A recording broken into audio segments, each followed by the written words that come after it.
You? Ada orang hantar gambar kelas you lah? Oh, ya ke? Cuba tengok ni. Mana? Kejap.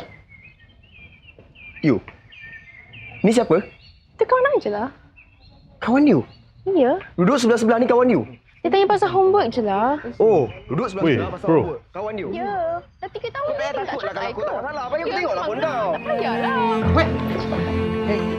Sorry. Hai. Tadi kacau. Tahu tak admin office kat mana? Bro.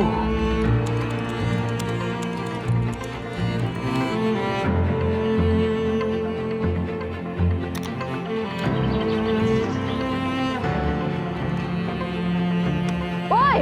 Buat apa tu? Buat apa?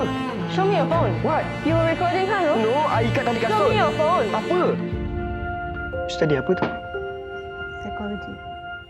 Psychology. Oh. I boleh ajar you everything about psychology. Bye-bye. Hey. Awak okey?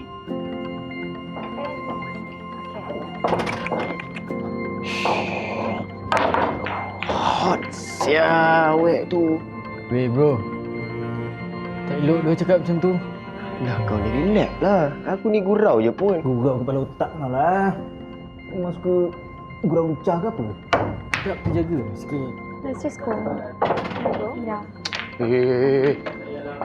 Cik. Saya nak minta maaf daripada pihak kawan saya sebab cakap macam tu dekat cik tadi. Apa yang dia cakap tu betul-betul salah. Maafkan kami. Apa je lah. Let's go.